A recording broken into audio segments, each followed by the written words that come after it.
Assalamualaikum warahmatullahi wabarakatuh. Perkenalkan, kami dari kelompok 7 ingin memaparkan hasil diskusi kami yang berjudul Kasus Pelanggaran dalam Etika Bisnis pada PT Danone Aqua. Perkenalkan, nama saya Siti Hardianti sebagai moderator dan pemateri pertama. Adapun pemateri kedua bernama Ria Amelia Effendi dan pemateri ketiga bernama Kristi Natalia Somalinggi. Pengertian etika bisnis. Etika bisnis merupakan cara untuk melakukan kegiatan bisnis yang mencakup seluruh aspek yang berkaitan dengan individu. Etika bisnis dalam suatu perusahaan dapat membentuk nilai, norma, dan perilaku karyawan serta pimpinan dalam membangun hubungan yang adil dan sehat dengan pelanggaran atau mitra kerja, pemegang saham, dan masyarakat.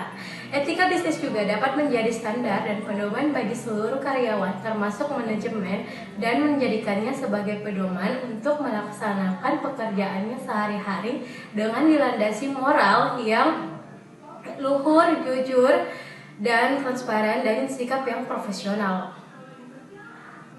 Adapun tujuan etika dalam berbisnis, bagi para pengusaha, tujuan etika bisnis adalah untuk meningkatkan kesadaran moral serta membuat batasan-batasan bagi para pelaku bisnis serta menjalankan good business. Ada beberapa faktor yang dapat mempengaruhi etika bisnis. Yang pertama adalah leadership. Kemudian yang kedua adalah strategi dan performasi.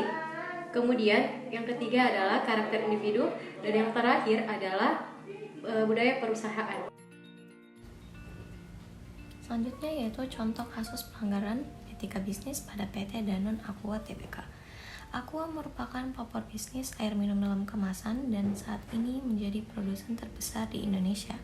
Produsen merek Aqua, PT Aqua Golden Mississippi atau AGM, didirikan oleh Tirto Utomo pada 23 Februari 1974. PT Aqua Golden Mississippi bernaung di bawah PT Tirta Investama.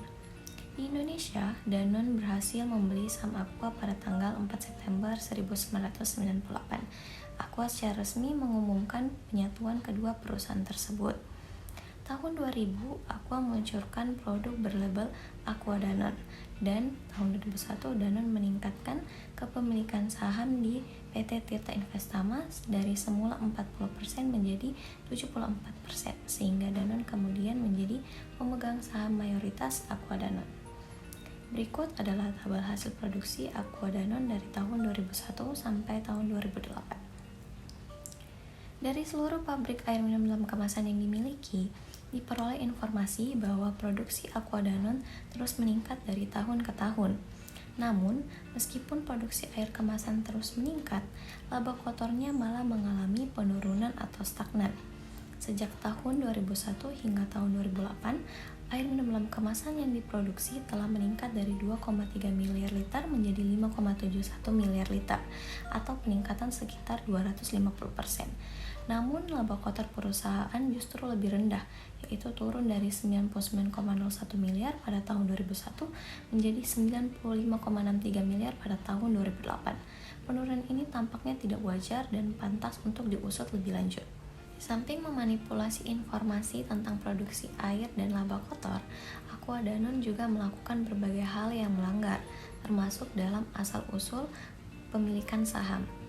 Secara garis besar, berbagai dugaan penyelewengan yang terjadi pada Aqua Danone antara lain adalah: yang pertama, Danone mengaku memiliki 74% Tirta Investama, namun dalam lembaran negara tahun 2002, nama Danone tidak tercantum sebagai pemegang saham Tirta Investama. Yang kedua, menggelapkan pembayaran sebagian kewajiban retribusi penyedotan air kepada pihak Pemda-Pemda sebagai akibat diturunkannya atau direndahkan atau undervalue dengan sengaja volume air yang dilaporkan secara resmi dibanding volume yang sebenarnya disedot. Yang ketiga, menggelapkan pajak karyawan ekspatriat dengan cara menurunkan atau merendah-rendahkan besarnya gaji dibanding yang sesungguhnya. Dari contoh kasus tersebut, terdapat beberapa pelanggaran atau kecurangan dalam etika bisnis, terutama dalam bidang akuntansi, yang dilakukan oleh PT Danone Aqua Tbk atau Aqua Golden Mississippi atau AGM, yang dilakukan terhitung dari 2001 sampai dengan 2008 dengan melanggar prinsip-prinsip GCG antara lain: yang pertama accountability atau akuntabilitas. Dalam hal ini, AGM tidak dapat mempertanggungjawabkan kinerjanya secara relevan dan transparansi karena dalam kegiatan produksi yang dilakukan oleh AGM terus bertambah setiap tahun ke tahun. Akan tetapi laba kotor perusahaan mengalami penurunan tiap tahunnya. Dari tahun 2001 sampai 2008, produksi AGM meningkat 250%. Penurunan laba kotor perusahaan dianggap tidak wajar karena produk yang dilakukan AGM setiap tahunnya yang banyak dan selalu bertambah tidak diimbangi dengan perolehan laba kotor yang meningkat pula. Maka perusahaan ini terindikasi melakukan kecurangan terhadap laporan keuangannya dengan menyembunyikan data penjualannya yang kemungkinan supaya pajak perusahaan yang dibayarkan kepada pemerintah menjadi lebih kecil. 2. Transparansi atau keterbukaan informasi. PT Danone Aqua Tbk dinilai tidak menyediakan informasi yang relevan, seperti kasus AGM tidak terbuka mengenai informasi kepemilikan perusahaan. Hal ini terjadi karena adanya manipulasi kepemilikan saham. Dari kasus di atas terlihat bahwa Danone mengaku memiliki 74% saham PT Tirta Investama, akan tetapi menurut catatan negara tahun 2002, nama Danone tidak tercatat sebagai pemegang saham PT Tirta Investama yang membuat bingung posisi perusahaan Danone dan PT Tirta Investama. Hal ini memungkinkan adanya kepentingan pribadi agar publik atau masyarakat tidak dapat memiliki saham AGM. Yang ketiga, responsibility atau pertanggungjawaban. Berdasarkan kasus di atas, AGM tidak mematuhi peraturan perundang-undangan dan tidak melaksanakan tanggung jawab kepada masyarakat dan lingkungan. Hal ini dapat terlihat AGM banyak sekali melanggar peraturan seperti melanggar peraturan atau perundang-undangan Dirjen Pajak dengan kasus penggelapan pembayaran retribusi akibat memperkecil hasil produksi atau ketidaksamaan hasil produksi.